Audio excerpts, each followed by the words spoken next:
Hi, everybody.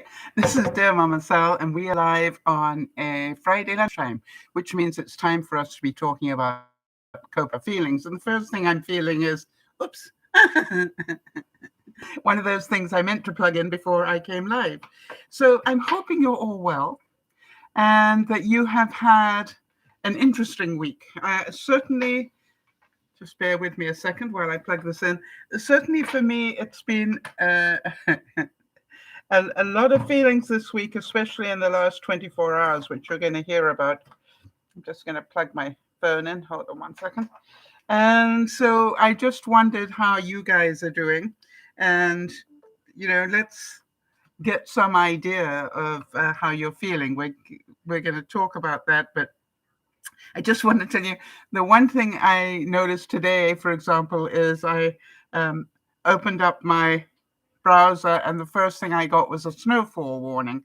Now, you understand a snowfall warning here in southern British Columbia in Canada is not the same as a snowfall warning in Maine or New Hampshire or the eastern seaboard or something of the States.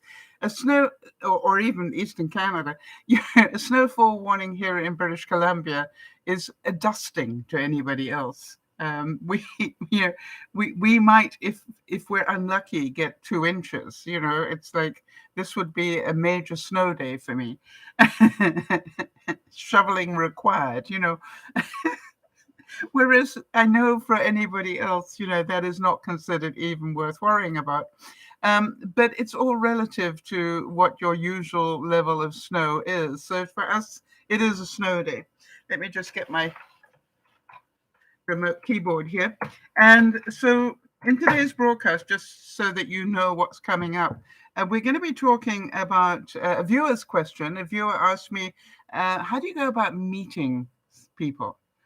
How do you establish that contact, and how do you do that? So we're going to be talking a little bit about that. I'm going to do a number of things about that this weekend. And then I want to talk to you about my feelings about having a day without electricity. I did get warning, as you will hear, but I did get a warning, but it was meant to be 9 hours. It ended up being 10 without any electricity. And I live in a community where if we don't have electricity, we don't have water. So if you can imagine that, it was 10 hours without water or electricity. And I want to tell you how I prepared for it, how I coped with it, and what my feelings were at the end of it all. And that would be really a lesson in emergency preparedness for everybody else. And then I also want to talk about the fact that I chose to stay home, right? I could have chosen to go shopping that day. Can you imagine anything worse at Christmas time? Or just go for a long lunch and stay there drinking umpteen cups of coffee. But I didn't feel I needed to. So just think about that. It's lots of different feelings about. I was just so grateful that we had warning it was going to happen, because there are two sorts of emergency preparedness. One is for something you know is going to happen, and the other is, are you prepared if you don't know it's going to happen? And that's really important for us to think about. And before we go on to that topic, let me just update you on some viewer things. I haven't heard from Kimmy this week. Maybe she'll pop in.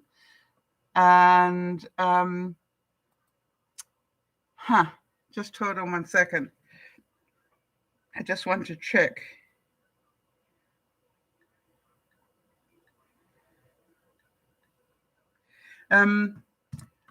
I just there we go. Hi, Jody.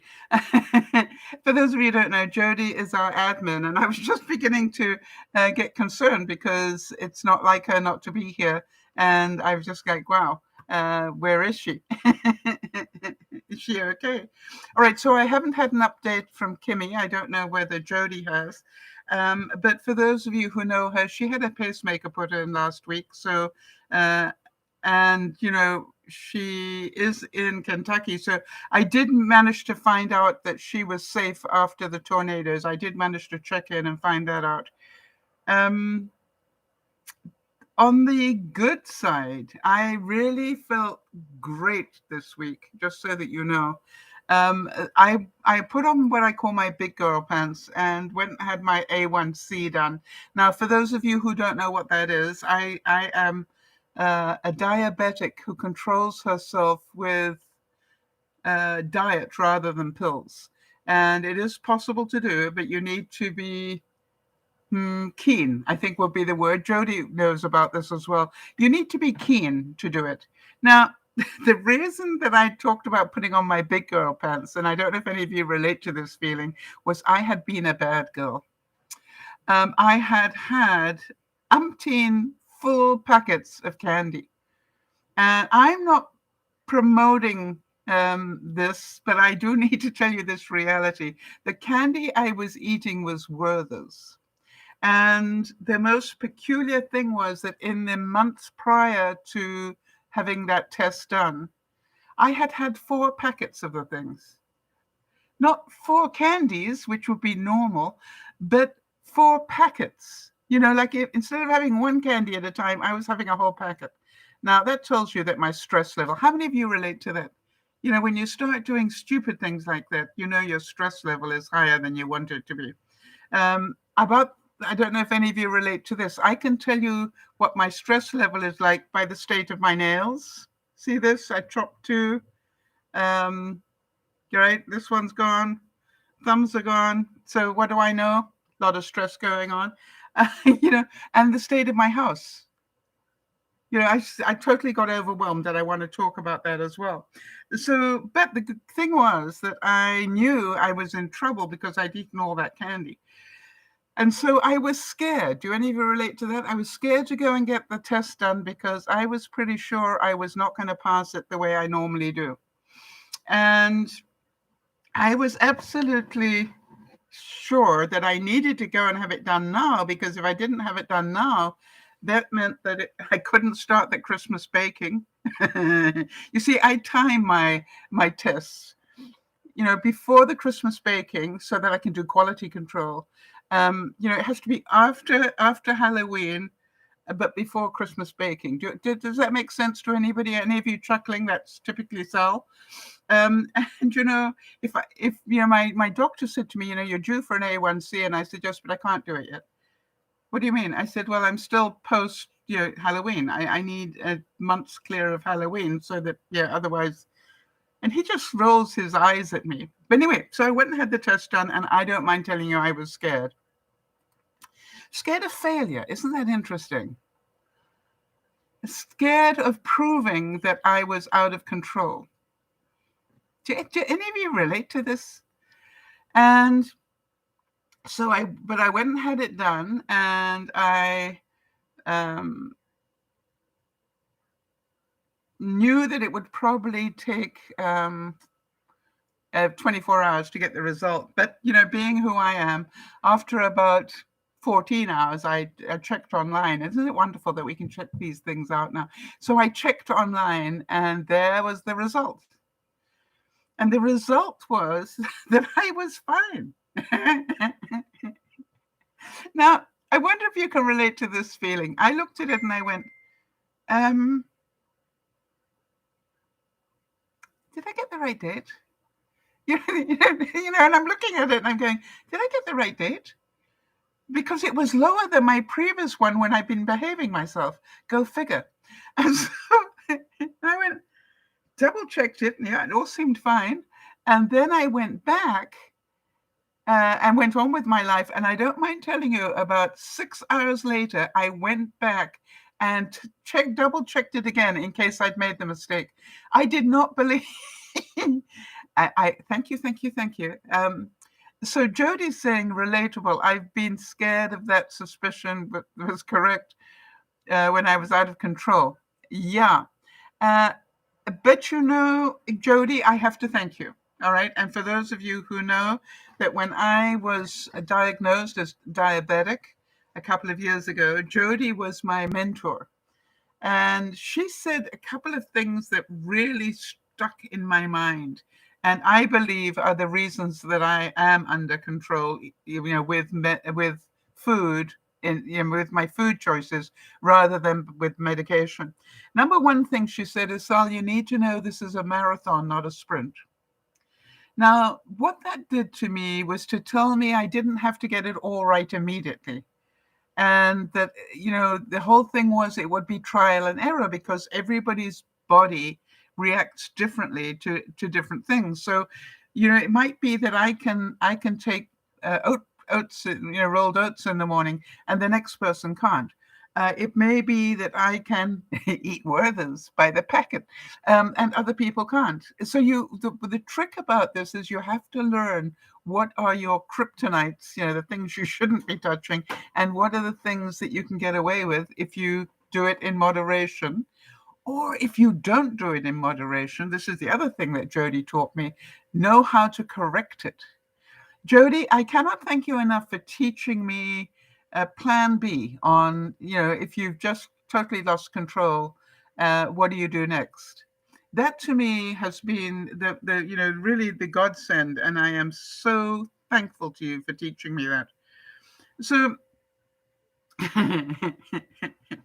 how many of you can understand that? I still didn't believe it. I went back, sort of 14, 12 hours later, whatever it was.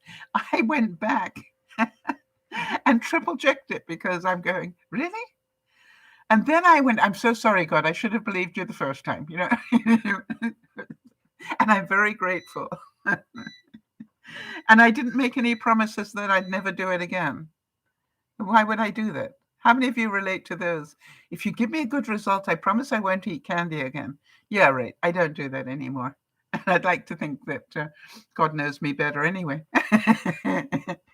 And still loves me. Surprise, surprise. All right, so here we go. The truth of the matter is that life has been somewhat interesting. Yeah, I think interesting would be the right word. Jody's saying you've saved my bacon more times than I can count. Well, I think that's the whole thing about having a group like this, isn't it? It's like you need to know you're not alone. We all have different struggles that we're dealing with, and I think when we can help one another, it's really interesting. You know what I'm finding interesting? I noticed that it's a gray day, right? You've got the gray of my countertops. You've got the gray that I'm wearing, but isn't it interesting? It's making my floor, which is gray, look beigey. Or is it just my screen? Does this floor look a little bit like it's taupey? I think taupe would be the right color. But it isn't. It's actually a gray floor. But I think because of the other grays that are reflecting, it's making, yeah, who cares, right? Apparently I do. All right, let's talk about Christmas overwhelm. How are you all doing?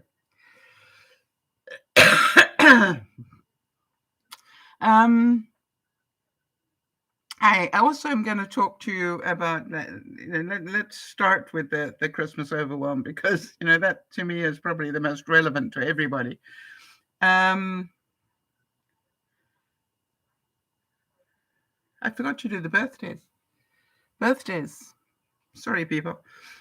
Just to let you know, the dates that I'm aware of on birthdays and important dates are that on the 23rd, I believe that Jeannie's husband, York, is having his second cataract surgery on his left eye.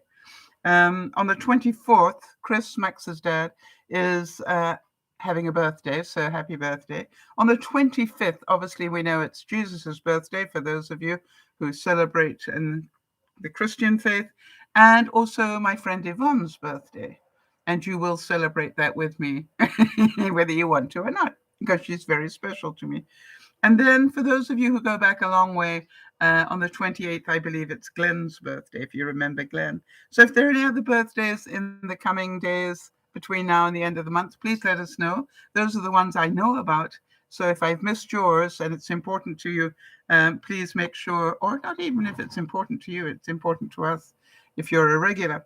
And my thanks, as usual, to Lynn, you know who you are, who every now and then has a little moment and does the thumbnails. Those are the little pictures you see that I put up with the warnings that we're going to have a broadcast. Excuse me. So in terms of Christmas, how are you all feeling? In a word, if you had to put your Christmas preparedness into one word, what would it be? And I would say, okay, I'm going to tell you the word that comes to my mind is surprising.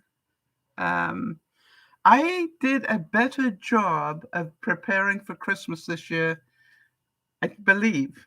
There could be surprises coming up, but I believe I did a better job than I've ever done before. So surprising is organized, almost comes to mind. So let's see how we're all doing. Have you done your shopping? That would be my number one question. Are you totally done with your shopping yet? Or do you still have to face the crowds? And if so, please be doubly careful about protecting yourself. Hi, Jeannie, hiding. Please, make sure that you protect yourselves because we've got this new strain of the pandemic coming through, and literally go back to how we were originally, right? Overprotect yourself if necessary, even though the new strain isn't as nasty as the previous ones.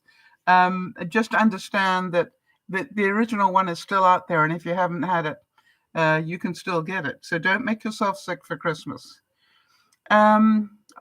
Jody's saying, I am so far behind the ball with prepping food for Christmas, but we made a new schedule and changed our expectations to reduce the stress.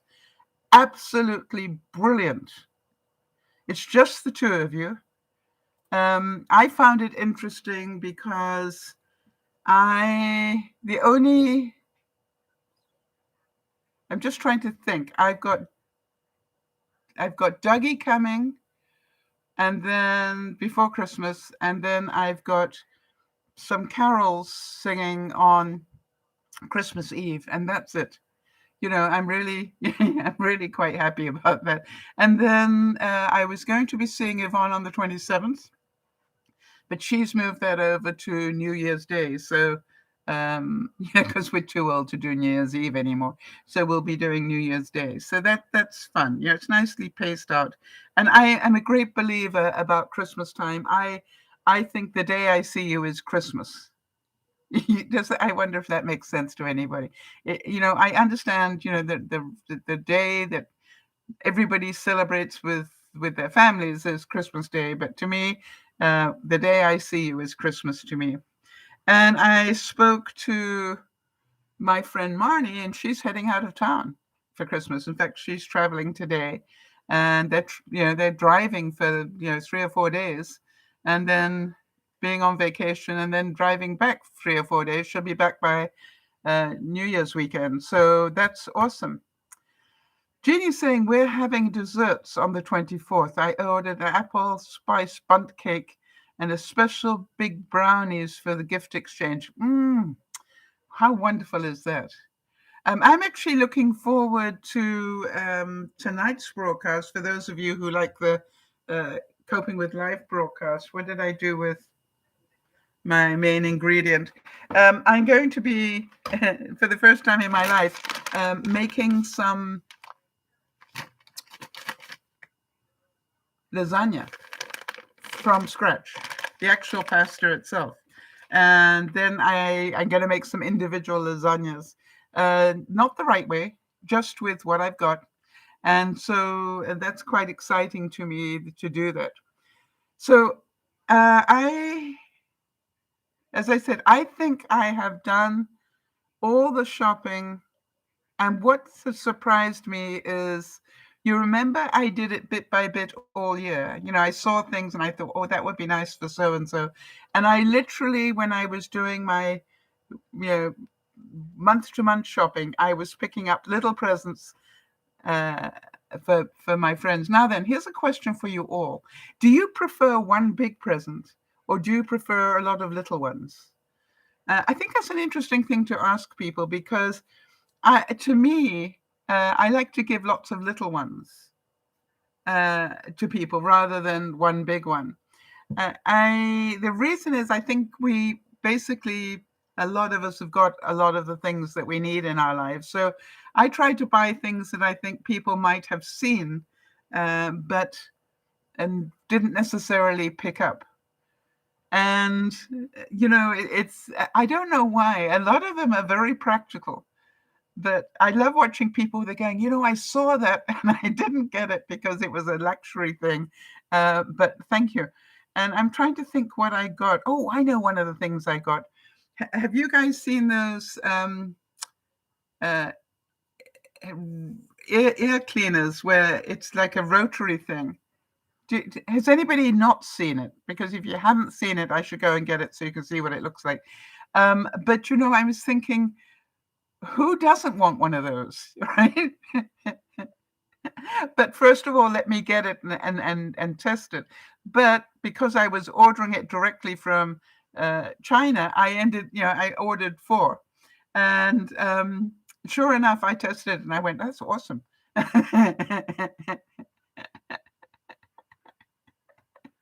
And so that's gone stocking stuffers. That arrived late this week, but it got here in time, so I was happy that it didn't go down in one of those container ships. All right, so Jeannie's saying she sent PJs and truck toys for her grandsons. Otherwise, they wouldn't have any presents for Christmas. Yeah, I think a lot of people will be hurting this Christmas, Jeannie. So, or is there another reason why they wouldn't have presents? Is that a religious thing? For some people, their religion doesn't allow them to give presents. Oh, it's okay. So it's a difficult time for your daughter. Okay. So yeah, it's a difficult time for a lot of people, I think, Jeannie. And I don't know about the rest of you. Have you spent less this Christmas or more? What based on previous years?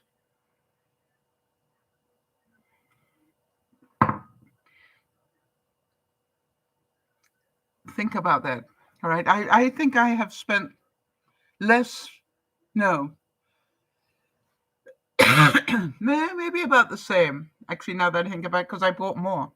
But I shopped much more intelligently this year. So, are you done with wrapping? That would be my next question. I am about, I would think about 80% done wrapping.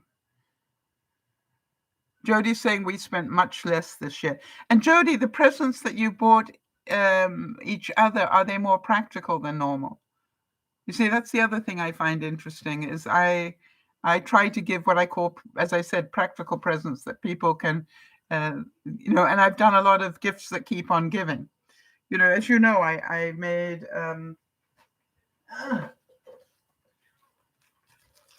I made my friends rosemary infused cooking oil. Well, I say cooking oil, but oil. And such a simple gift to give, but to me, very practical, right? And it's just like, who doesn't need oil to cook with? Even if it's just a little bit underneath your steak, it's just like we all need that, right? So Jenny's saying health has been the major problem for us, right? York's eyes, Misty's health, your left arm has a sort of tendonitis, right? So, this is about look after yourselves. Don't let's drive ourselves insane.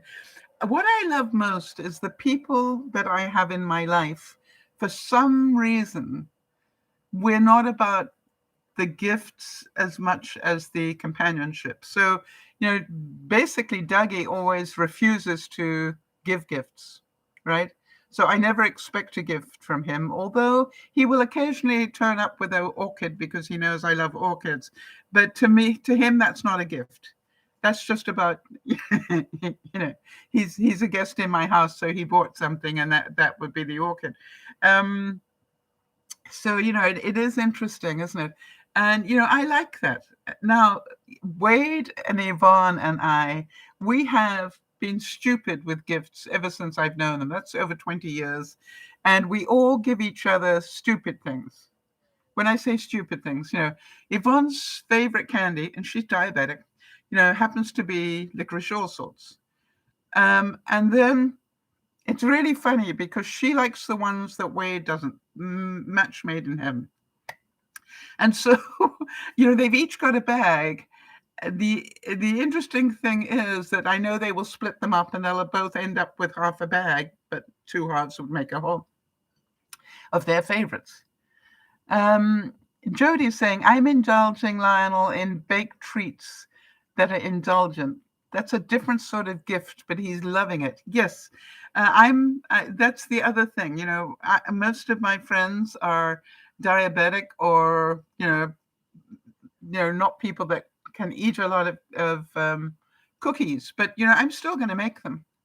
What they do with them, if they can put them all in the trash, I don't mind. I'm still going to make some chocolates and some cookies. That's the plan for this week. And my favorite to make, funnily enough, are these sort of things like turtles. I love making my homemade turtles. So I think it's a good way to go. All right, just do things that work. So how many of you finished making your cookie dough? I haven't started. I will do some hopefully tonight if I get a chance. But also, it's just like I haven't started. And for the number one, what is your number one? If you only cooked one cookie this Christmas, what would it be? I have to say, for me, it would be a sort of a toss-up between ginger cookies and shortbread. Although I must admit, people do love they do love their snickerdoodles, right? So if I make snickerdoodles, I always label them so people don't expect it to be that sweet, right? Because they're less sweet than the others. So 0, I get 0 on being ready on the baking side. So Jody's saying, I started cookie dough last night, but we ended up ditching it for a last minute booster shot that you got. Yes, I know. So we'll try again today. Oh, interesting. Jeannie's also saying that if she only had one, she would also pick ginger. Isn't that interesting? Huh. Yeah, there's something about ginger cookies. And, and they don't have to be gingerbread men. I've got this big box in the back room at the moment, which is this big, and it's just marked baking. I am very interested to get it out to see what I've got hidden in there. And I've got another. The other thing I did is I bought a lot of the bits for the chocolates and things. I bought them during the year. And some of it was in the freezer. I know I've got butter in the freezer, but do you think I can find it? So I've ordered some more. I will find the other butter, so that's fine.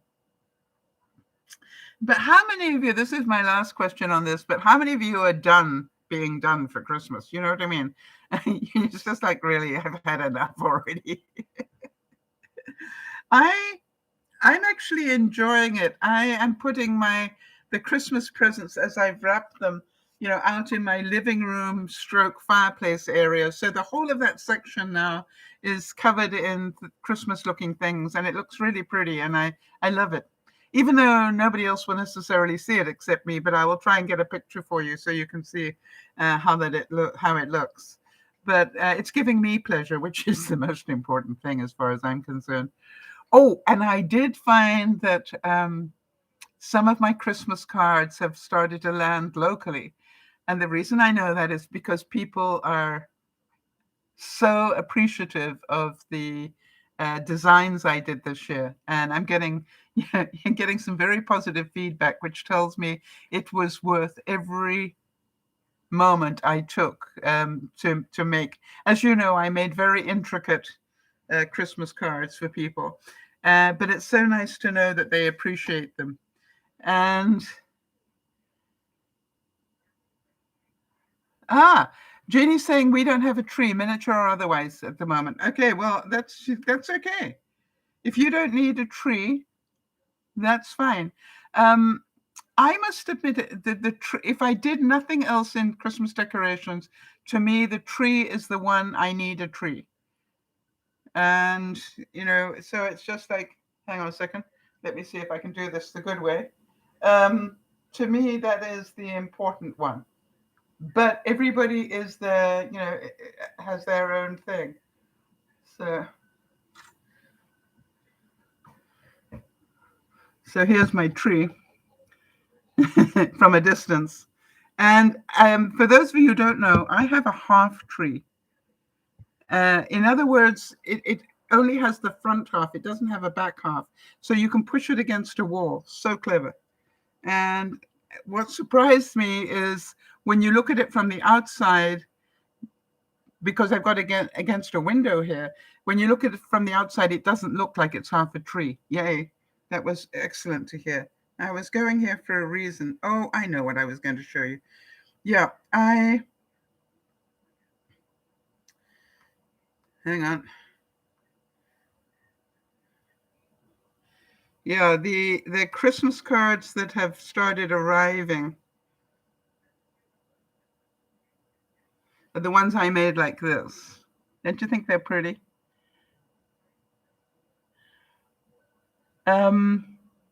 Hours of work. I mean, if you think about all those little bits in there, and then that in different levels, 1, 2, 3, 4 levels, of stuff. So each one of those took an evening for sure. But the response I'm getting to them is just magical. So I am very, very happy. It's like, it's worth it if people genuinely appreciate them. And the reason that I say that I know they appreciate them is it's not just thank you for the card. What I'm getting is a whole bunch of words around the obvious time that it took and the love that was put into them. So that I was glad about that. All right, so here's my major feeling. How are you guys feeling? That's what I'm trying to find out. Are you feeling good about Christmas, or are you feeling, what is the word? Do you feel in control? Do you feel overwhelmed? Here we are a week away. How do you feel? Jody's saying we love Mexican wedding cookies, and the new favorite is hot cocoa cookies. Okay, so I have never heard of hot cocoa cookies, so I'd be interested to hear about that, Jody. I know you mentioned it to me earlier in the week, but I have no idea what it is. Good idea. All right, so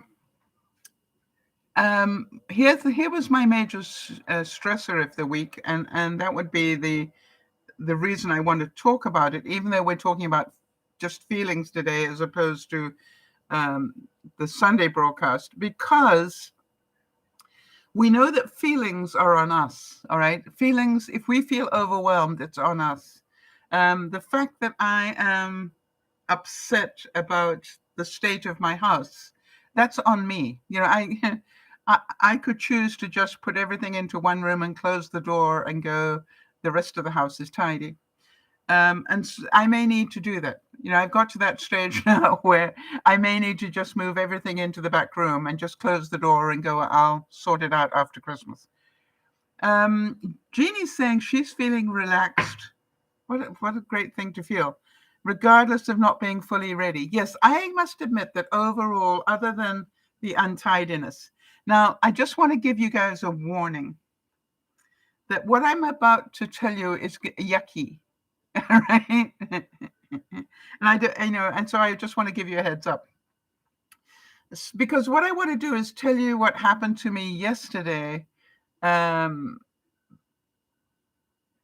before I start telling you about the day without power, which was also yesterday. But I want to tell you what happened afterwards, because I want to get it out of the way so I can concentrate on the other thing.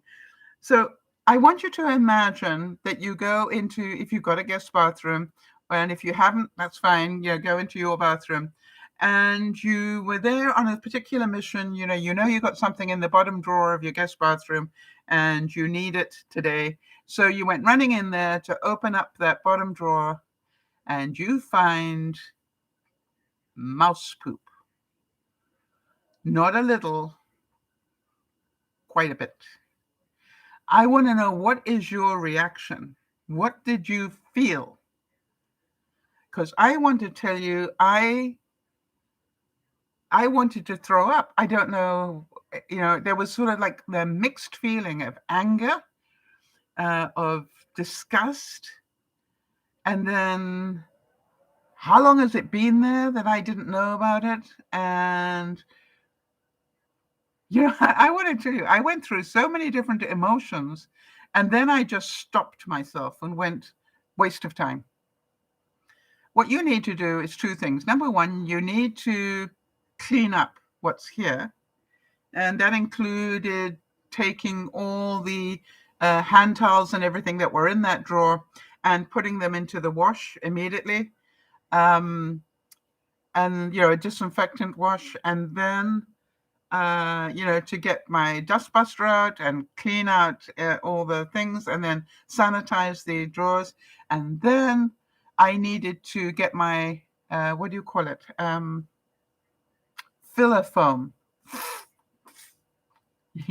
That stuff you put in cracks and things, silicone foam, because that was the one I realized afterwards. That was the one place I didn't fill with foam. After I did this one under the sink here, did the one in my bathroom, but I never did the guest bathroom. For some reason, didn't cross my mind. So I knew I had the filler foam, so I went rushing to get it. But when I undid it, I realized it had solidified and it wasn't working anymore. So I went, well, now I need to order some more. But in the meantime, what am I going to do? So in the meantime, what I did is I took a lot of aluminum foil that I have. I keep it because I use it in my dryer to stop the static. But what I did was I, took a lot of that aluminum foil and I just packed it into the hole. I've got this crawl space underneath this place. I packed it into the hole, and then I covered it with press and seal. Right, that sticky stuff. Where is it? I'm probably still in that room. Anyway, you know what I mean? It's like the film that's sticky on the one side. So, and then I put press and seal down with the sticky side up, so I can tell if any critters have been in there. Now, the other thing I did, which is something that I want to let you all know that I discovered when I first moved in here. The thing to know is this is only a problem in the winter and cold of winter. We are getting down to freezing temperatures, and with all due respect, those little mice are hungry and they're cold. So there's part of me that does not want to be too tough on them. I don't want them in the house. All right? I don't want them in the house, but I also don't want to, be doing too many terrible things to them either. So, Jeannie, here's what I found. Mice do not like motion detector lights. So what I've done is I've prepped the whole of that place. And obviously, when the new filler foam comes, I will fill it with that silicone foam. But what I've done is I've put a motion detector light in there in case a mouse decides to stick their head up and move the aluminum foil. Automatically, that will set off the motion detector light, and I put it in the cupboard. So. And what I will do is I will leave that in there for a week, and that will tell me that they have been discouraged from coming up that way. And I believe the only other entry point that I have no, I don't think I have another one that I'm aware of anyway. So it is that time of year. And so I thought I would just share with you that, number one, your feelings are likely to be pretty dramatic. I felt dirty in some ways. Do any of you relate to that? And then I went, Sal, you're not dirty. That's not what this is about. This is, you've got a dirty great hole in that cupboard coming up from the crawl space, And those little critters are cold and hungry, and they came in to find heat and food. And you're going, yeah, it makes sense to me. Now, do I have to annihilate them? I know a lot of people do, and I found that if I can deter them from eating at my restaurant, I'm happy. And quite honestly, there's part of me that says, if you want to procreate, in my crawl space, just don't come up near me. But on the other hand, what I have done is I've ordered more motion sensor lights, big ones, that I'm going to put into my crawl space, because this is like, I really would prefer not to have them there. And there's part of me that goes, I may need to send, Clarence the cleaner, my robot cleaner, underneath there to clean up. But then I'm going, what if he stops in the middle and I'm going to have to crawl in there to get him out? So maybe not. I don't know quite what to do about that. Yeah, Jeannie says she's also seen it. Yeah, but you also live in a rural area, right, Jeannie? So I think we are more likely to have it. All right, so let's get back to the power issue. What happened was that I heard from the local municipality that they were going to need to turn off my power for a full day. And I don't know about you, but that was just like a little scary for me. And when I checked, the first thing I did was I checked the weather to see what's the weather going to be like that day. And what I found, to my horror, it was going to be the coldest day of the year, of course. So the first thing to understand is that I was very grateful that we got warning. All right. So I'm going to be talking about two different sorts of preparedness. One is about a preparedness that you get warning of. In other words, you have got time to get things organized. And then the other emergency preparedness is the one that you don't have time for. So number one thing I wanted to say, along with mice in winter, is about car batteries. This is emergency preparedness 101, unfortunately. Car batteries do not like winter. And therefore, I didn't know this, but I was doing some research on it this week. Did you know that freezing weather drains your battery power by 30 to 60%? All right? And the chemical reaction that's needed actually slows down during the freezing time and weakens your battery's power. Yep.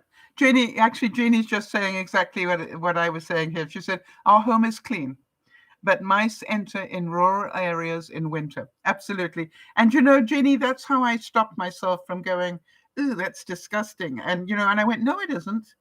It's little cold mice trying to find food. So it's not disgusting. They didn't eat anything. They just came in. And the chances were, they've come in a number of times because, and where did they snuggle up? Into a drawer where I had hand towels for that bathroom. I was lucky they didn't eat them, but they didn't go any farther. You know why? I've got motion detectors throughout my house. I learned that one 2 years ago. So going back to the batteries. So number one thing, emergency preparedness. Could you please, unlike Sal, could you please make sure that you drive your car, if you've got one, a couple of times a week minimum? All right. And if you do that, understand every time you start your car, it's going to take about 20 minutes of driving to make up for what you drained in starting that up. I got a dirty great V8. You can imagine every time I turn that thing over, it takes a lot of battery power to do that. Now, I do have a battery topper-upper thing, the battery charger for my car. So, when I do this the wrong way, I can connect it and either do an immediate boost to start it, or I can top it up. But what I wanted to say is, did you know that your battery is draining 30 to 60% in freezing weather? So make sure, even if you take a nice hot cup of coffee and go start the car and sit in it for a while, do what you can you're obviously going to have to sit in it for at least, for about 20 minutes. But why not just take a scenic drive? Wait until the early afternoon when the frost is gone and just take a nice leisurely scenic drive somewhere where you don't have to stop and start. And by the way, going to the shops and getting in and out of the car and restarting the car is not what you need. Start it once and drive. And just take that time to relax. Yeah, Jeannie's saying, just got car sticker. My liquids were down, so they topped them up, and now we have heat in the car again. Well done. That's good. All right, so that was the number one thing about be prepared for the winter. And the next one, it's the season of power outages. So are you ready for the power outages? I would recommend, I'm pretty sure you all, how many of you have your computers topping up all the time and your phone topping up? As I said, I just bought my phone here and immediately wanted to plug it in because, I want to make sure that my phone is fully charged all the time. And how am I doing? Let me see. 97%. That's not bad.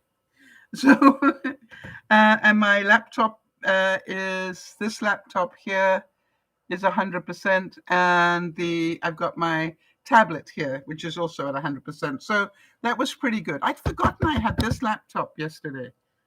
Duh. Yes, go right ahead, Maya. Maya? Is it Maya? Do you pronounce it Maya? With an I? Or Maya with an A? Sol, as in sun. So make sure your electronics are backed up. If you can pick up, here's something funny. If you can pick up somebody's secondhand computer as a backup, it's a really good idea. And a lot of people are selling, because there are new generation of computers coming up. So you can probably buy a secondhand computer for a fairly decent price. Have a backup if you possibly can. The other thing, as I said, where I live, when we don't have power, we don't have water. Why? We're on a well. We need electricity for the pumps to work. So very important. So the next thing I have to think about is, can I flush? All right, because toilets, you can flush them if you've got water to throw down there. And so the first thing I do is, when I hear that we're going to have a power outage, in fact, I have to tell you, the thing I do all year now, because I've been caught with this, is I keep water in my bathtub. I keep about 3/4 of a tub of water in my bathtub all the time. All right, let me see what Maya has to say. I clicked on this stream and instantly I kind of had a crush on you. You're looking fine. Thank you so much. What is your question?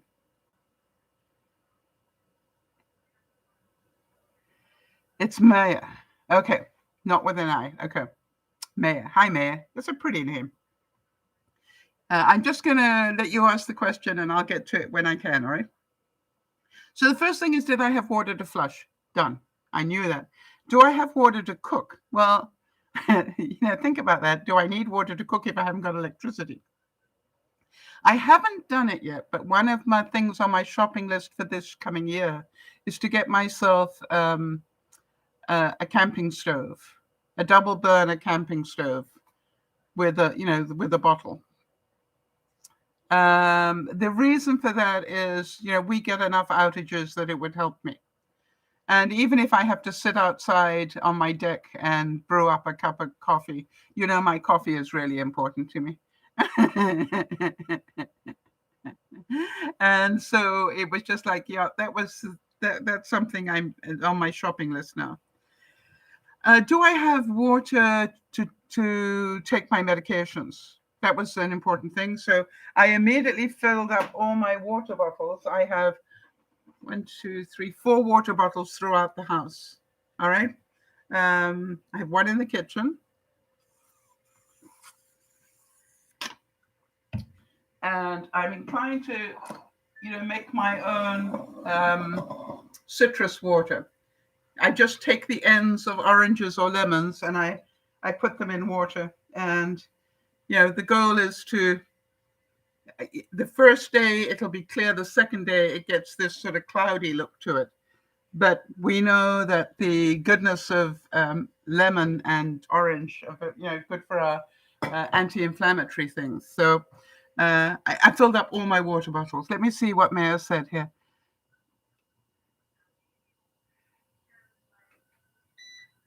All right, can I repeat that out loud, Maya? I don't know you. The other viewers know that if you type it up here, if for them, that I know I can repeat it, but I don't know you.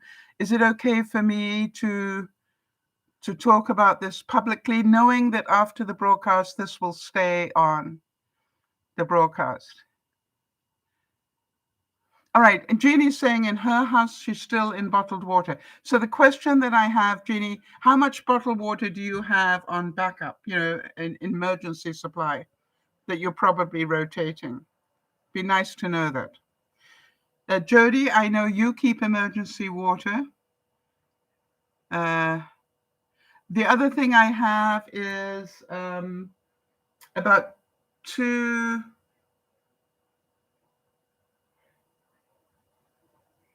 about a gallon of filtered water. All right, so here's what Maya said. She said, I'm struggling in my life with thoughts, aren't we all? You're not alone, Maya. She said, I feel like I'm late to start my career as a musician. And I feel anxious when I see someone my age doing great. I'm 20, by the way. All right, a number of different issues. Have you ever had Kentucky Fried Chicken?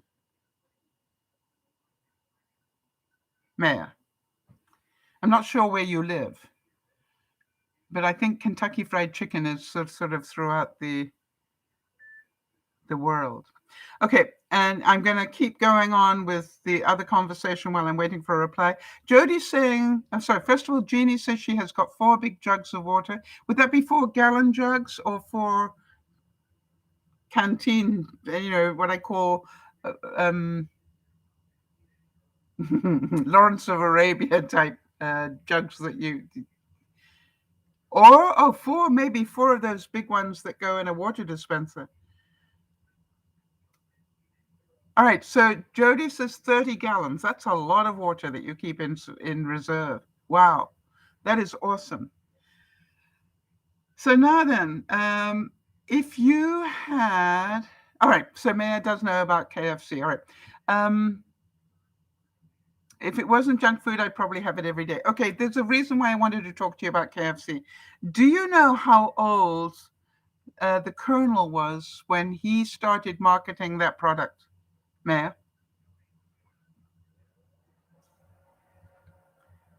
Because I want you to understand that at 20, you've got your whole life ahead of you. That's an awfully long time. Colonel Sanders did not start marketing Kentucky Fried Chicken until he had retired. He was 60, or Jody's probably looking it up right now for me.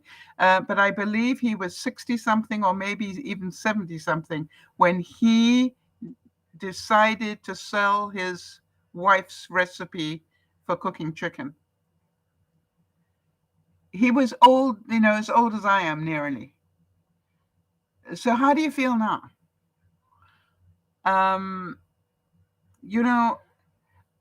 want to tell you something, Mayor. Do you know Benji and Judy? This is my next point. Do you know Benji and Judy? Did you come to DearMamaSal via them, or did you come here just out of nowhere? Well, you must have come out of somewhere. All right, thank you, Jody. Yep. Colonel Sanders was 65 years old when he started Kentucky Fried Chicken, when he started to franchise that people could use the recipe. Now, You're a long way away from 65, and he only started at 65. Okay, don't worry about it then. I will explain to you why I asked the question, ma'am. All right, so first of all, do you understand? At 20, you've got your whole lifetime ahead of you. And your comment was, let me get this right, the first part of your statement, I am struggling with thoughts. I feel like I'm late to start my career as a musician. You started a career as a musician. Good for you. Be happy. Is it going to be easy? Absolutely not. How old were the Beatles when they started their career as musicians? All right. I was, funny enough, I saw somebody on one of the talent things, America's Got Talent or The Voice or something like that, where they were phenomenal and they only started singing 5 years before. So I don't think, you can think yourself out of being a musician if you want to, right? But thoughts are on you, all right? Feeling like you're too late is on you. It's not true. All right. It's just you want it as a excuse.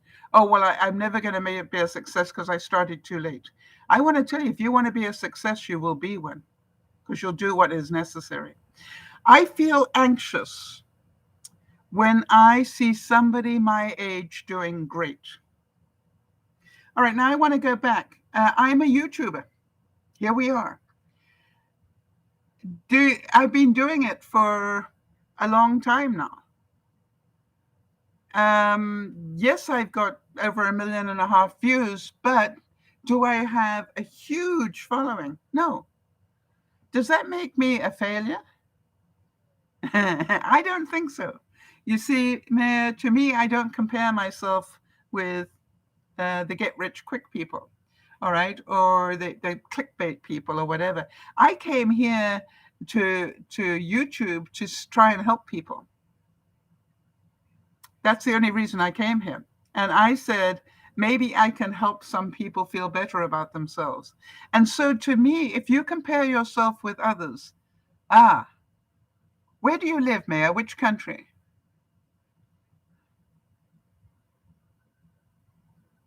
Hold on one second. I just need to get something up to read to you.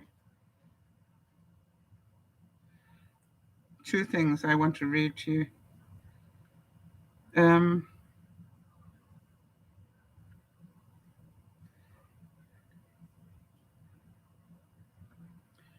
All right, I'm trying to find out how old Maya is. 20. She's 20. Where do you live? The reason I'm asking where do you live, because the advice I would give you if you live in America or Canada would be very different from the advice I would give you if you live in the Philippines. And by the way, thoughts and prayers for those people in the Philippines where the tropical storm hit. So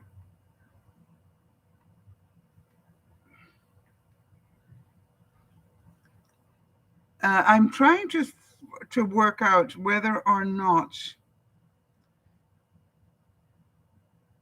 you have ever read the Serenity Prayer. And I'm just trying to get one big enough that I can read it. All right. And the reason that it's important is I would say if you are somebody that struggles with comparing yourself to others, you need to have this up on your mirror in your bathroom, all right? And try and read it at least once or twice a day. And the Serenity Prayer says, God, grant me the serenity to accept the things I cannot change, all right? The courage to change the things that I can, and the wisdom to know the difference. Living one day at a time, enjoying one moment at a time, accepting hardships as the pathway, taking as he did the sinful world as it is, not as I would have it. Oh, it's an interesting one. Trusting that you hate it when you can't read it anymore. Trusting that he will make things all right if I surrender to his will. I may be reasonably happy in this life or supremely happy. with him forever at my next. You see, the thing is, it's like if you compare yourself to others, you are not in serenity. I would say if you want to be a musician, play. I used to be a professional speaker, Mayor, and one of the things people ask me time and time again, how do I get to do what you do? Right? They all wanted to do it. And I said, speak. And they went, what? I said, find every opportunity you can to speak and do it for free and hone your skill. All right. Understand audiences. Well, what am I going to talk about? I don't know. What are you good at? When I started to speak, the only thing I was good at was not being perfect. And so I literally built a career on a speech I wrote about not being perfect. I know, Mayor, that the chances of success, commercially, being a musician, a superstar or something like that, are very slim. It's like, opening a restaurant. The chances of restaurants surviving and doing well is slim. But, you look at it, if that's what makes you happy, and if you have a way of feeding yourself at 20, if you have a way of paying the bills at 20, and you can be a musician as well, go ahead and have fun doing it. Do you understand what I'm saying? But don't blame your age for why you pass or fail being a musician. Right? It's the same thing as, being a YouTuber takes an awful lot of time. And a lot of people will tell you, I can't do it. It takes too much time. Or a lot of people have no idea how much time it takes. And so, it's just like, your craft, right? If being a musician is what you want to do, and if you're happy, maybe doing the local gigs around where you live or whatever, great. If you dream of being a superstar and who doesn't, understand the reality of that. I'm not saying don't do it, because you may be absolutely brilliant. I know somebody I know that really doesn't have a voice that actually auditioned for one of the big talent shows. All right. So, don't let anybody squash on your dream. If that's what you want to do, go do it. But if it makes you anxious, don't do it. Right? It's like, hey, there's so many things you can do that give you pleasure. I'm going to ask you, what is it about being a musician that makes you anxious? Let's find that out. And I'm going to carry on with what I was talking about while we deal with this one. All right. So we've talked about having enough electronics to last you for at least a day. All right. Now then, and if possible, get a backup computer. Why? It'll buy you an extra day. And that doesn't have to be a really good computer. It needs to be one that you can use if necessary. Now, obviously, you got to think about this. If the power goes out, your Wi-Fi is going to go out as well. True? Now, this is the other thing that's on my wish list now. You can buy a backup power for your Wi-Fi. In other words, if the power stops to your Wi-Fi, this automatically kicks in and will give you a day's worth of Wi-Fi power. Good idea to have that in this day and age as well. The other thing is all of your electronic that is special to you, all right? Are they all on power surge bars? You know what I mean? It's a bar that's not long enough. It's like an extension bar, but it has a trip switch on it. So if there's a power surge, it'll turn the power off to the extension. It won't damage your electronics. So almost everything that I own is plugged in via one of those surge protectors. So if they suddenly if we suddenly lose power and they suddenly put it back on again, all my televisions, my computers, and everything else are plugged in via a surge protector. That's a really good thing to do. Right, now let's talk about pantry. I'm going to talk a little bit more about this. First of all, the one thing I thought about was I know I'm going to be without power for between 9 a.m. and 4 p.m. So that basically is a lot of the day, and that's if things go well. So the number one thing I need to make sure I've got is food that I can eat for 9 hours. All right. And so what would you get out for breakfast? Let's talk about this now.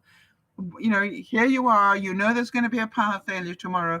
What are you going to take out of your fridge or freezer for breakfast, knowing that once that power failure happens, you know, you don't want to be opening your fridge or your freezers. So what would you plan for breakfast? I had two plans. Number one, I decided I would have overnight oats because that made sense to me. I literally could put that together the night before and leave it, and by the morning I would have overnight oats. So oatmeal, by the way, is a really good idea to have plenty on hand because it doesn't take very much. You know, you can just add water to it and you've got a meal. That was the one thing. The other thing I did is I made some toast the night before. And I thought, you know, I can have peanut butter and toast. So I had options. You know me, I like to have options. I also had jam. So I could have, you know, a slice of toast with peanut butter or a slice of toast with jam or honey. I had lots of those sort of things. So now think about it. What would you do for lunch? And I thought about lunch and I thought, well, I could have a slice of bread with baked beans on top, cold baked beans, but I could have them because baked beans in a can, they're already cooked. So anything in a can is likely to be cooked. High sodium for those of you who are on a low sodium diet, but you don't eat it every day. I then thought about, well, what about coffee? You know, that was what am I going to do for coffee? Well, there was no way I was going to have hot coffee unless I got in the car and went and got some. And I, you know, didn't necessarily want to do that. Why go and spend money when I don't have to?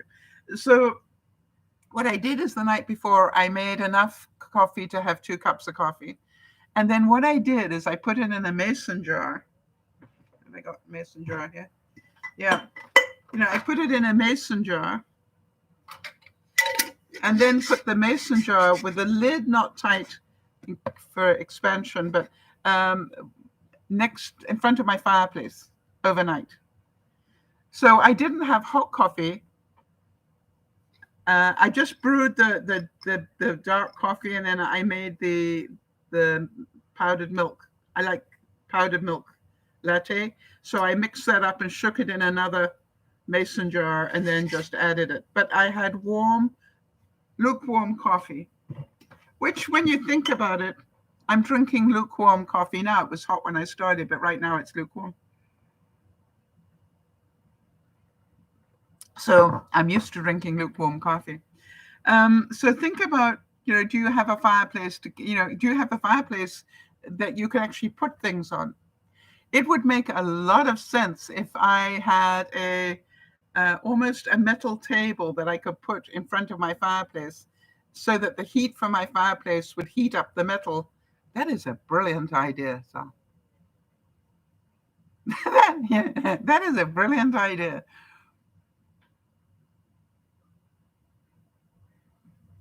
I gotta look for something suitable for that. Do you get what I'm saying?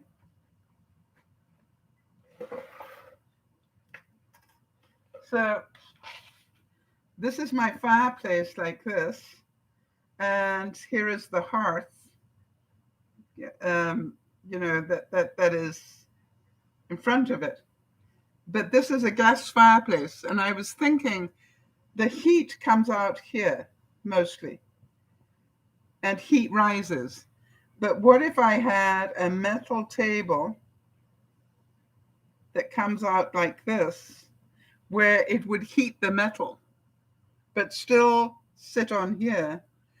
If you did that, I'd have a cooking surface.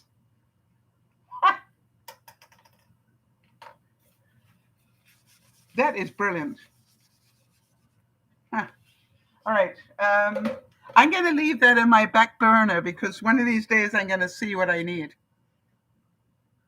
And I'll go. Been waiting for that. All right. So, but, a camping stove would also work.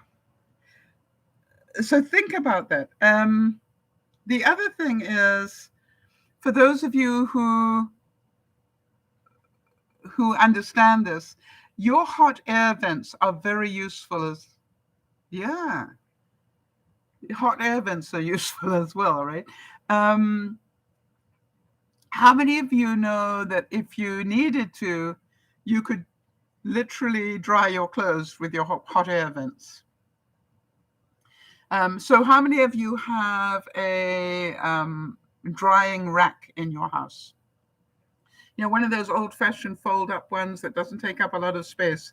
But in a power failure, you could wash clothes and wring them out and put them on that rack over your vents in your floor, and dry things. And by the way, I'd recommend you put a sheet over them because that will help contain the heat. Also, if you have cotton sheets, that's even better because cotton breathes.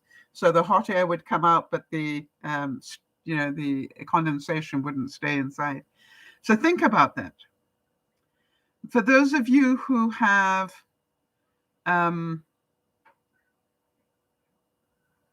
Keurigs to make your coffee, think about getting instant coffee for emergencies. That is because obviously, unless you've got a power source that you can plug in, I'm now thinking maybe I will get a power source just for plugging in my Keurig. But it might cost me $600. I don't think so. I think I'd rather go out and get my coffee if necessary. Think about this as well, if you can. How stocked is your first aid kit? All right. Have you got everything you need in case of an emergency? If not, top it up. You don't have to do it all in one thing. Just start being aware and start making a list of the things you need to top it up. What about your personal items? One of the great things I did in the last couple of years is I stopped buying panty liners, the regular ones, and I started buying reusable ones. Does anybody else use them? Because to me, so simple to just rinse out and let them dry and then reuse them. And it's just like, boy, did that save me a lot of money on my bill every month. The other thing is, what I thought about, the reason I got them was it lowers my carbon footprint that much more. You've always got room in the washing machine for, when you've got power, for a couple more. But, if you didn't have power, you could still maintain that easily. The other thing I thought about was it is winter and the temperature here at the moment is hovering around freezing. So I thought, I won't be able to open my fridge, but why don't I use the big fridge outside? If you do that, be careful. Obviously, and I live in a rural area, you don't want to be attracting critters or anything. So what I did is I took certain things and I put them in tin cans, like coffee cans with lids, and I put them in glass bottles and things like that. But I put them outside. I put some fruit out there, grapes and apples and stuff. I put out, but contained in something that critters couldn't get to. I put out some frozen milk that I had, so that I could, by the morning, I thought it would probably defrost and I could have milk if I wanted it. I've also got powdered milk because I use that, as you know, for my coffee. What else did I put? Oh, I made some Jell-O and put that out there. I I made all sorts of things that I could put out in the big freezer, but not a fridge. And I think you know what the temperature of your fridge is, all right? And, I reckon that my fridge is very close to what the temperature is outside at the moment. So I've got that worked for me. However, please be aware that I thought certain things I could keep out overnight in my kitchen and they'd be fine. One of them was boiled eggs. I thought, well, if I had some boiled eggs, I could just keep them. Do you know that boiled eggs, they're saying don't leave them out in room temperature longer than 2 hours? I didn't know that. That surprised me.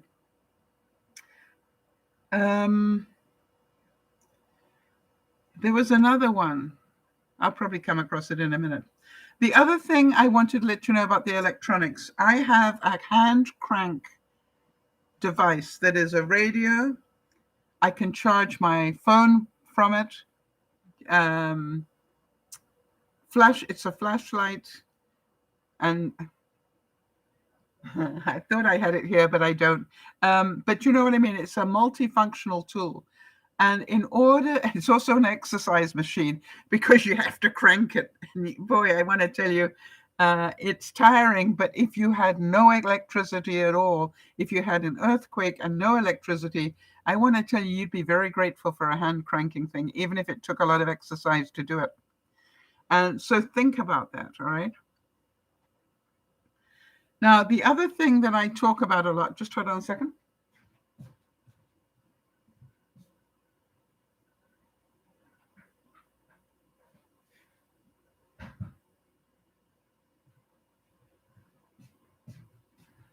Now, you don't need something as big as this. You could actually use something as small as this. But make sure if you've got a freezer that you have something that is frozen and put a coin on top of it. Now, up until yesterday, this coin was just literally sitting on top of the ice.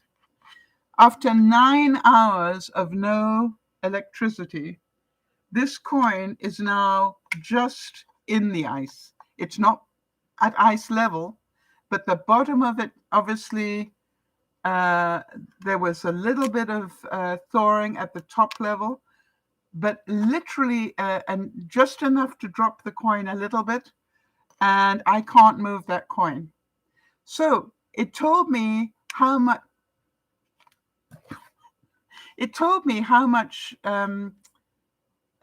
the freezer had kept it cool, literally.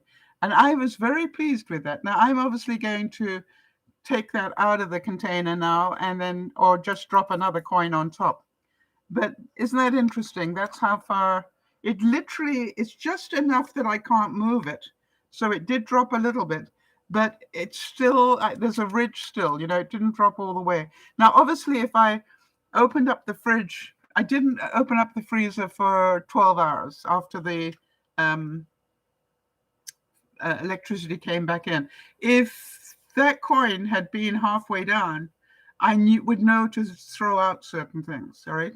Like maybe prawns, that if they were near the top, or maybe vegetables that were near the top, right? Because obviously there'd been some considerable thawing inside there. All right, so, but you can see, looking at it sideways, right, that it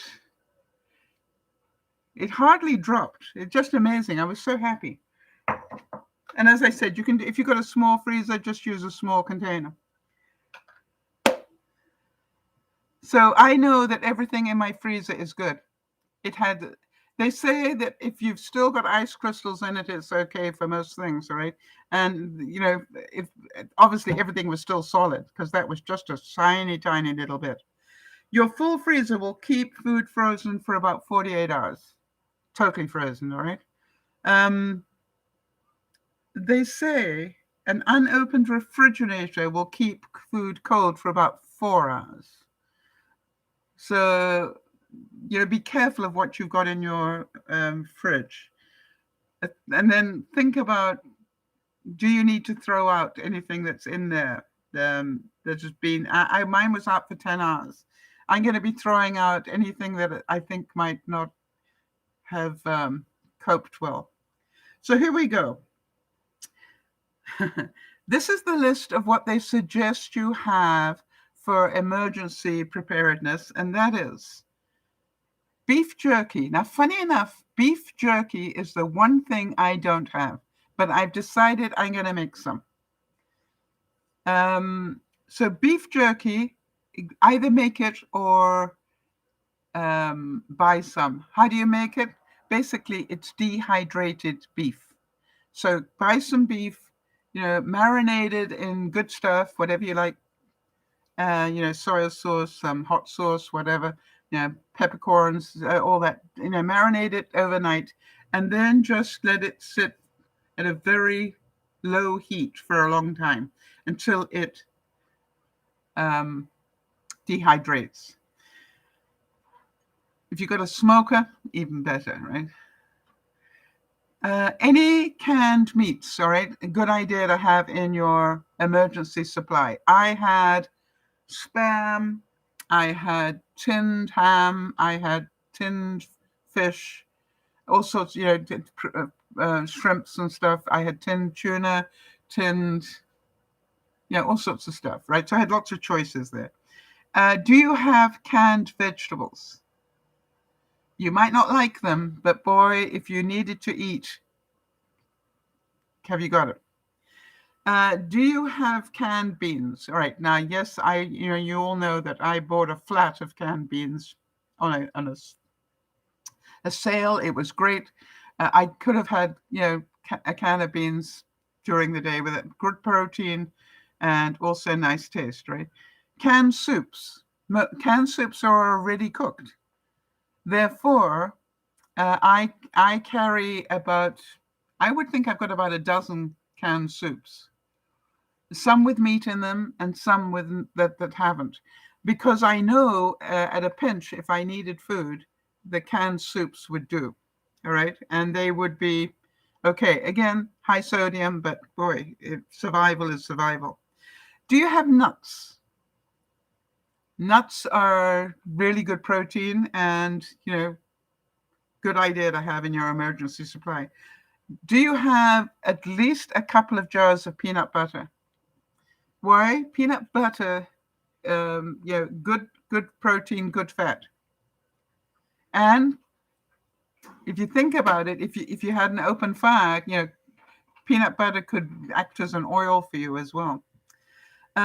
Dried fruit, if you can. I have bags of dried cranberries and sultanas, things like that, because it's sweet. Do you have protein bars stuck away so that you can have them in an emergency? Now then, if you've got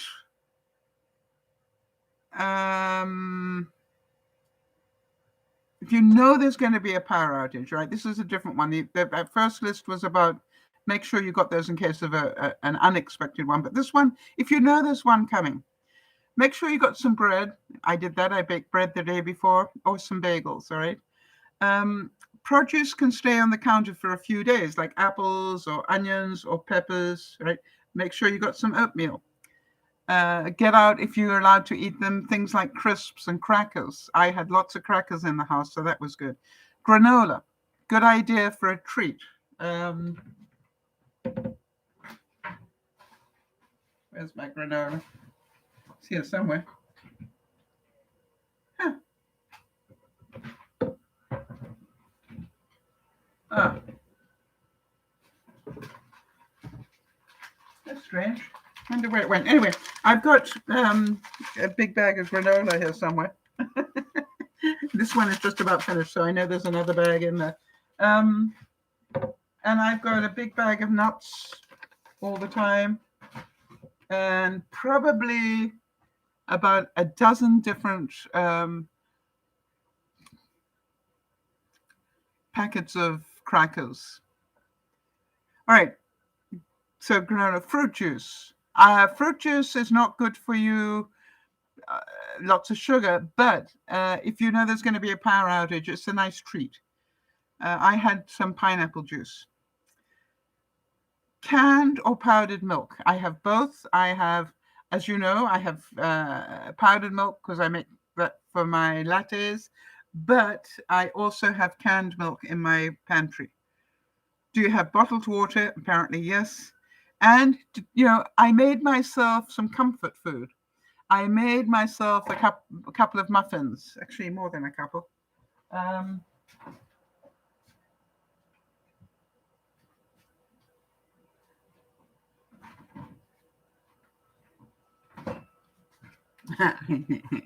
I made these plus another two.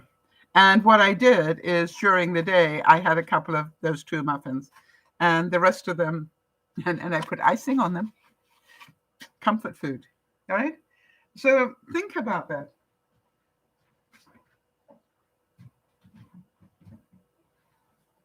And I know you're saying you got diabetes and you put icing on your muffins. Yep.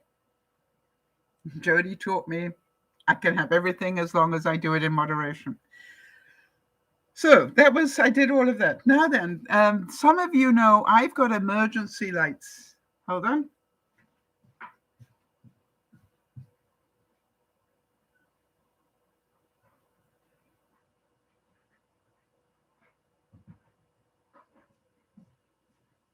Now, I didn't think that I was going to need them because I was told that the power would be back on again at 4 o'clock. Well, it didn't happen. And of course, after 4, it started to get dark very quickly.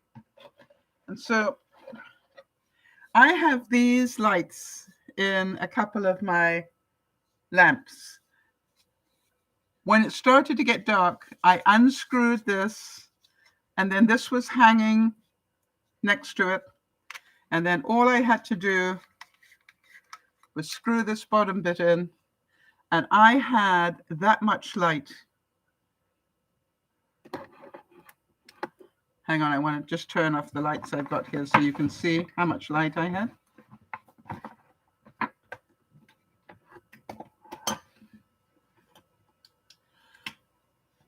Can you see that that's a pretty bright light? And I had 1, 2, 3 of them, all right, ready to go. Each one of these apparently will last for about 4 hours. So I'm now going to buy a couple more because I did have 6 of them, but I've been giving them away for presents. I want to tell you something. When that light started to go, I was so happy to be able to put that bulb in. The whole of my community was dark and I had light. I loved it. All right. What about cheese? I got Baby Bell cheese.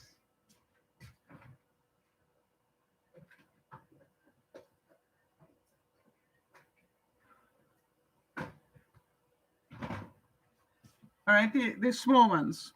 I got these, put them in a bottle, a big mason jar, and left them outside in the cold.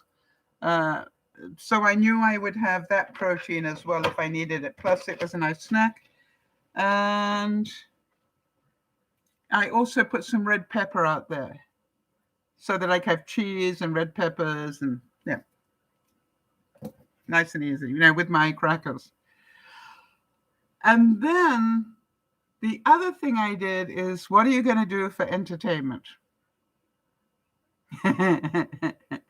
And what I love is today's technology. So what I did is the night before or the afternoon before, I downloaded 2 movies into my computer. So that was 3 hours worth of entertainment, should I need it. Now, I do want to tell you something, that watching a movie on your laptop will suck up, a lot of your battery. So I found that using my computer to watch the movie, that used up nearly all my computer battery during the day.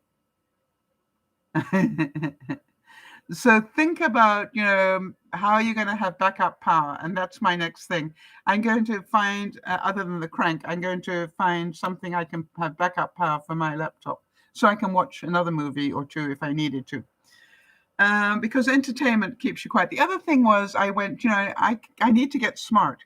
If I sleep late, I will have less time being inconvenient. So what I did is I actually stayed up all night, and I didn't go to bed until 6 a.m, knowing that the power was going off at 9. But what it allowed me to do was to sleep until about midday.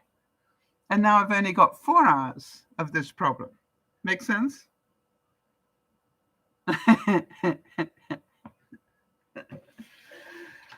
So overall, I was actually quite happy. Overall, the power outage came, I was prepared, and I felt quite happy.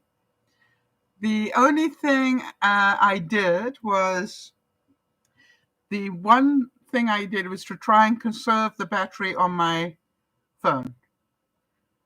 If I needed to, I could have gone to my car and plugged it in, gone for a drive and recharged the battery from my car battery. Make sense? I just plug it in the car and go drive the car around. It will automatically charge up the battery there, or just sit in the car and let it do it. And that is something that, a lot of people might not think about. Part of me goes, if I can do that with my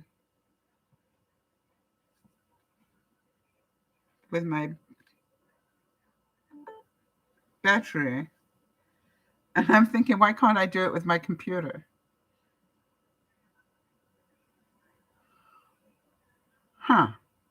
Because I think I do have one of those. I'm going to look at that. I'm going to do some. Jody, could you make a note for me, please, honey? To research, can I fire up my computer from my car? I've just got to get the right connector, right? That would be clever, wouldn't it? Why didn't I think of that one before? Because that's why we do these broadcasts.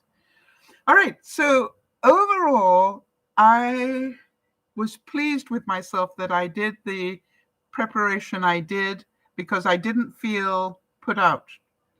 I got a little bit concerned when my laptop dropped down to about 25% and it went into battery saving mode. And then I went, obviously, I'm not going to be watching any more movies. The other thing is that I was confused, but I've got experience now. I downloaded a couple of movies from Prime, and then I couldn't find them when I went to go back into my computer. I went into downloads and they weren't there, and I went all sorts of places. But I've got the new Windows 11, and what happened was I needed to go somewhere else and then pull up the Prime, what do you call it? Media player. And then it automatically had them. So I now know how that works. So maybe think about checking that out for future reference. And suggestion, Preparedness, maybe download a couple that, you'd like to see and just put them away. Maybe, really intense ones that will take a lot of concentration, maybe a really good war movie or something, there you go. I don't have to watch it, but boy, if I got bored during a power outage, that would be 3 hours, one of those long ones, 3 hours of my time that I could waste. So I want to say that overall I felt quite good about it. Do any of you have any questions about that? I was a little concerned when it came to 4 o'clock and nothing happened, but then I remembered that I had planned to be without power for at least 24 hours. So I went, but I'm okay. And I must admit, when it got dark and everybody in my neighborhood was dark, and I started to turn on those emergency lights. Actually, I only put on the one because I thought if I've got 3 of them, that's 12 hours of light I've got if I need it.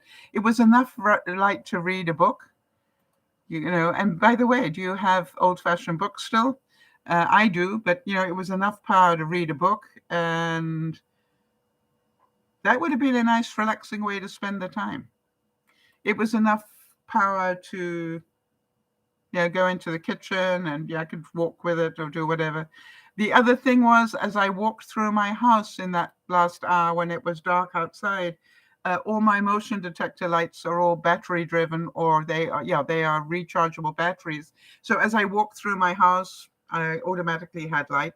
So I really recommend doing that. Again, they're expensive to buy, but don't buy them all at once. All right. Buy one a month for the next few months. How many would you need? Think about where you sit most of the time and how many, the route you take to your bathroom. So I have one strategically placed in each room. So as I walk into a room, one will light up. And, I can make it, my house is 40 feet long. I can make it from one end where I sit and watch television to my bathroom, passing my guest bathroom, which I don't use for some reason. But, I can, make that thing and never have to turn on a light. How much money does that save in a year? Think about that. Okay. So there we have it. How prepared are you? And what do you have to stock up on? As I was doing this, I thought I definitely am going to make beef jerky. So what I've already done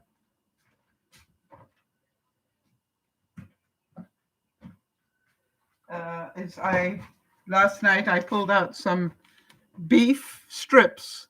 Actually, these are stewing steak, really.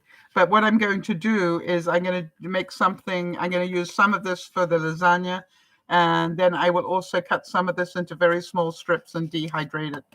Okay, so that's going to be fun.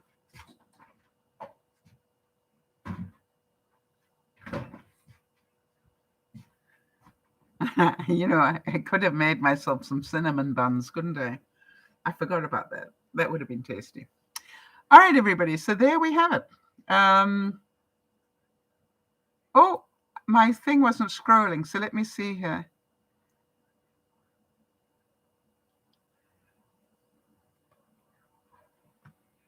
Oh, Maya saying she lives in India. Well, Satriakal or Kihalaji, depending which one applies. I would think Satriakal. Yeah, Jody's saying, Jeannie's saying, no, Jody's saying all her electronics on surge protectors good. Yeah. All right, so the suggestions for breakfast were cereal with milk and a piece of fruit. Yep. That was from Jeannie. And then Jody said cheese sticks and a cracker for lunch, right? I'm sorry this wasn't scrolling, so I missed all of this. What's an Italian sandwich made the night before? What's an Italian sandwich? With bologna or something? And just help me with that.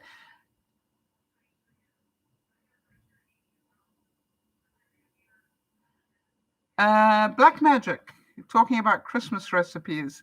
We're going to be doing one of those tonight, hopefully.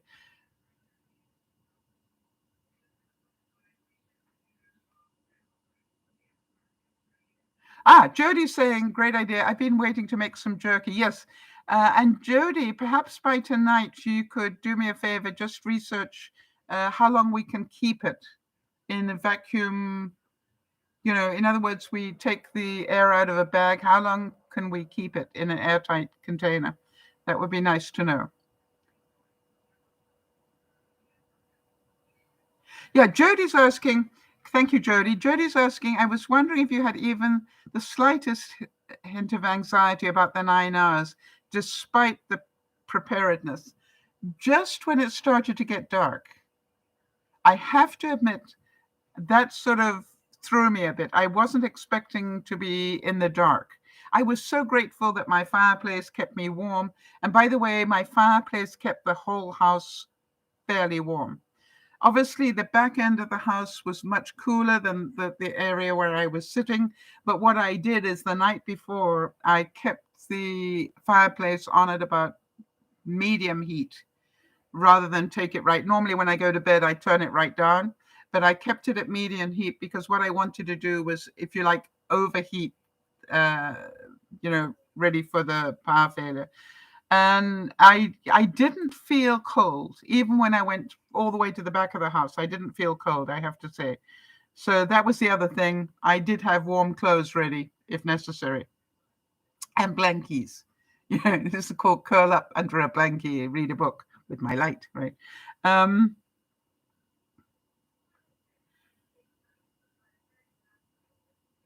right, Jody's also asking, also, when the lights weren't on at the designated time, were you dealing with any feelings about it, or was it more like it is what it is? Obviously, I'm a human. When it got to 4 o'clock, I went, where are my lights?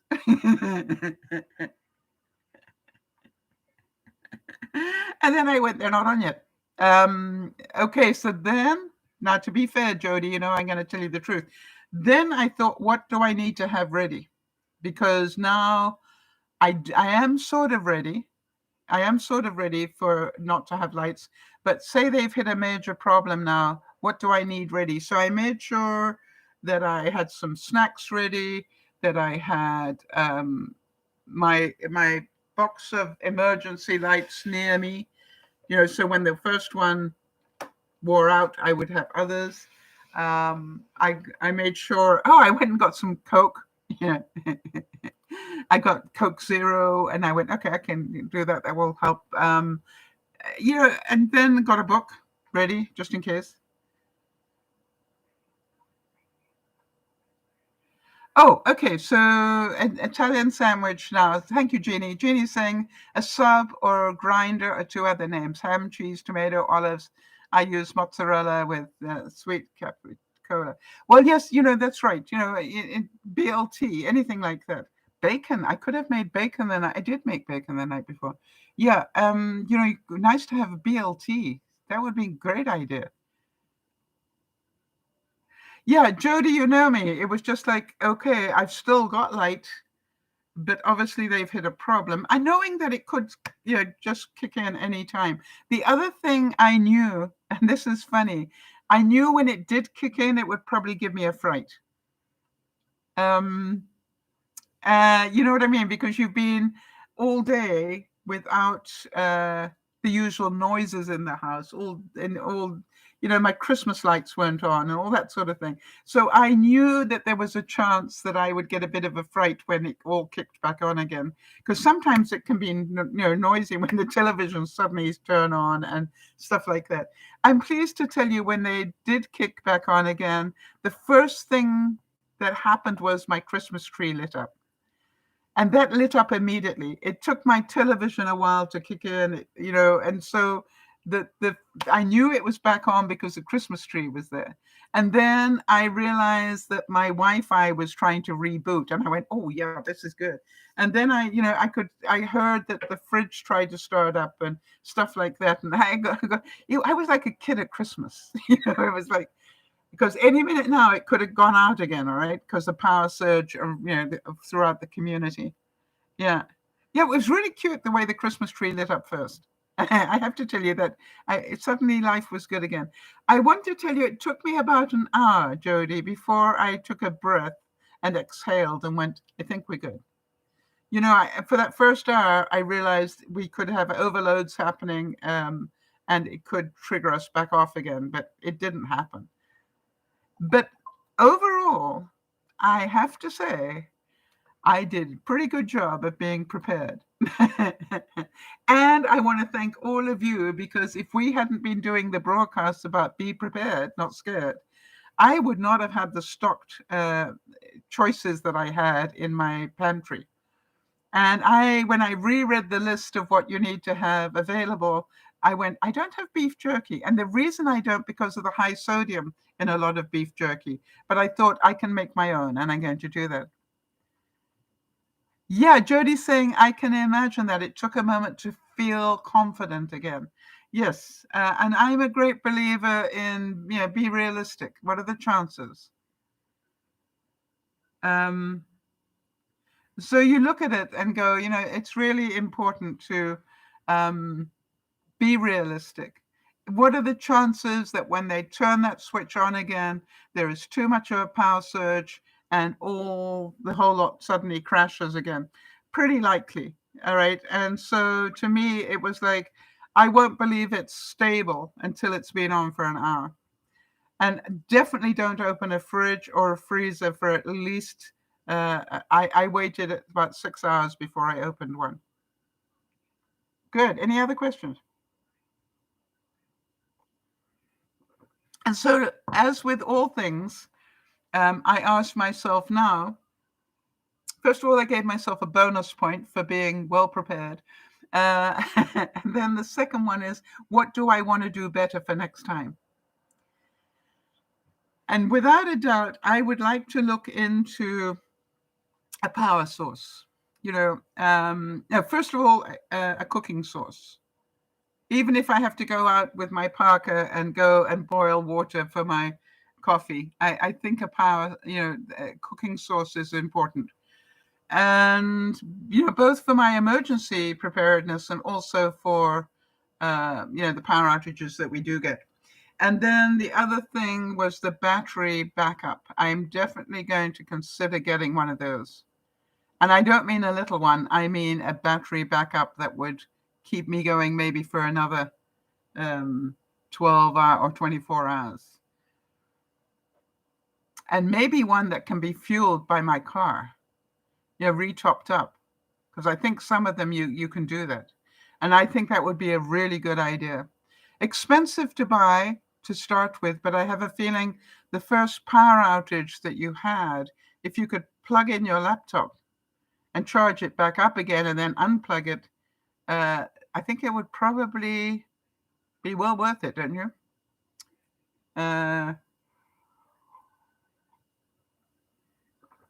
So I'm actually on a bit of a mission now. And, if I can find, if it doesn't have to be a top of the line one, maybe a middle of the road one that doesn't cost quite as much. The other thing I thought about was, as I said to you, I'm grateful for the fact that I have backup computers. All right. I never have just one computer because I do the broadcast and I can't afford to have one, right? Because if one goes down, I can't broadcast. So, I need to be able to take it to be fixed. And therefore, I need a second one while the other one's being fixed because it can take weeks. So to me, having two computers, I forgot about this one, funnily enough. I could have watched movies on this one if I downloaded. If I download it onto my hard drive, that's a good idea. I do have an external hard drive. If I downloaded the movies onto my hard drive, I could have taken the hard drive to the other computer, plugged it in, and watched. Good thinking. So the other thing was I could have watched stuff on my phone and used up my data plan. I didn't want to use up my phone on anything very much. I sent out a few text messages during the day. I think I ended up with about 50% on my phone by the time it came back in. I don't know if you can remember, Jody, because I was giving you updates, right? I know that the laptop went down to 20 something and then the power saving came on. But I think I got down to about in the 50s with this by the time it came back on. Now, that brings me to another point. When it comes back on again, expect to hear beeping. And if you hear a beeping that doesn't stop, in other words, there's a beep and a minute later there's another beep and a minute later there's another beep. Do you know what it is? This is a heads up. The chances are it is your smoke detector or something like it. I thought it actually was my smoke detector. It took me a while to realize that I'd got that beep going. And then I thought maybe it'll just correct itself. I'm just going to leave it for the first hour. And it didn't. This beep kept going on every minute. There was another beep. And Then I walked under my smoke detectors, but none of them was beeping. And I thought, that's weird. So what is? And I went into my furnace room, and I have a carbon monoxide tester, a carbon monoxide detector in my furnace room. And that's what was beeping. And all I had to do was change the battery. Yes, that's what I thought, Jody. I was down to 26% on the laptop when it was getting dark. Yes, I can't remember what it was on the phone. But anyway, I know that the phone I didn't use nearly that much. I used, and I hadn't started using the tablet either. That was my next backup.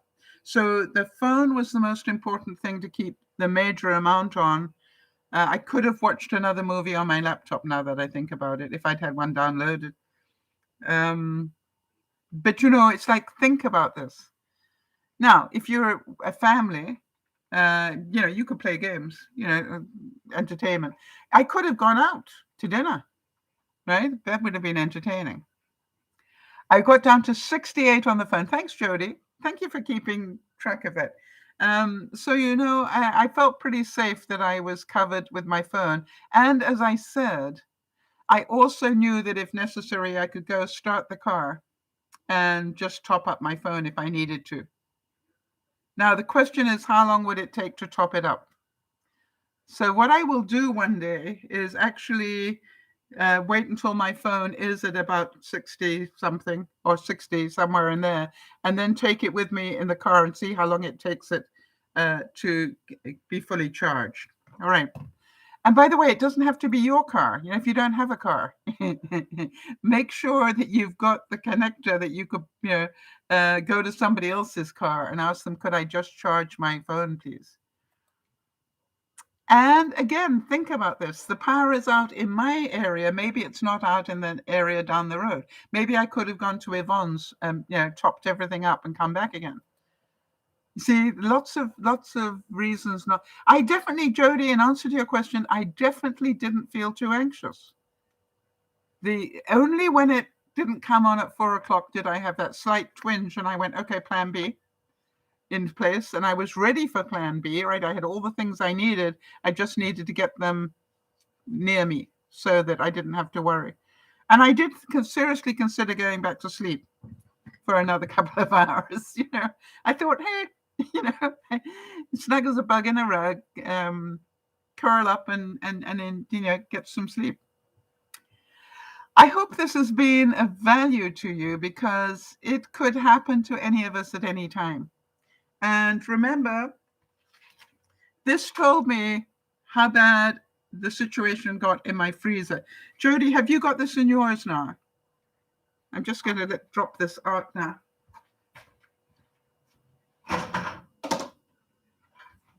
There it is. There, and now it came out. So,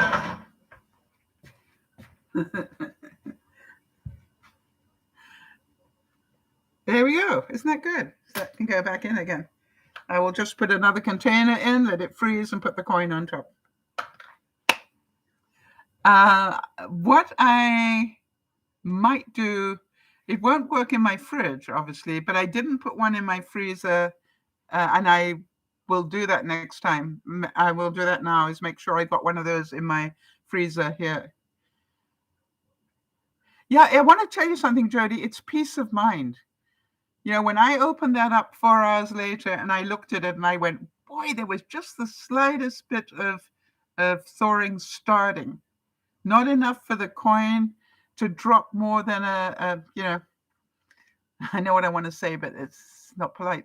A hair. It literally had to drop down a hair, and when it refroze, it was solid.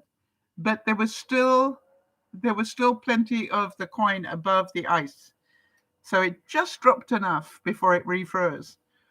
And I think peace of mind is most important, right? Do I need to do any emergency work on my freezer? No, it's good. Everything's good in there. I keep it near by the way, Jody, I keep it at the top, because cold air drops. We know that. So the coldest place in your freezer is at the bottom. So I keep that at the top, knowing that that is where the warmest place in my freezer is. And the funny thing is, if that is true, then why do I keep the vegetables close to the top? Not clever. I got to rethink that one. Put the vegetables lower down because they will be the first ones to thaw. But if they're right at the bottom, they're going to get the most cold. Plan B coming into place. All right, everybody. So hope you had fun. This evening, we're going to be trying, because I've never done it before, to make some homemade lasagna noodles. And also some beef jerky will get underway. And whatever else I come. I'm going to make some ginger dough for ginger cookies for Christmas. Yum. I'll see you tonight. This is DearMamaSal saying, remember, if you can be prepared, it will save you a lot of trouble. So think about these things. You may not be able to buy all these things this month, but say by this time next year, I want to be prepared. All right. I want to have a pantry that is prepared, and that most things in tins last a long time, way past the dates that they put on the cans. All right. Seriously. Think about that. Think about, what did they feed the troops? They fed them baked beans in a can. They fed them Spam. They fed them, it's like, think about those things. So we know that it is possible to survive on those foods. They might not be your first choice, but boy, if you're hungry, it's worth it. And also, I tried to look at it as a glamping experience. I made the muffins so I could enjoy those and make me happy. I had fruit, and I made Jell-O. If I wanted it, I never did eat it. But I all sorts of things like that. It didn't have to be just horrible stuff. It could be fun stuff. And that's what I went for. This is DearMamaSal saying, I'm looking forward to seeing you tonight. And hopefully we will do some fun experiments.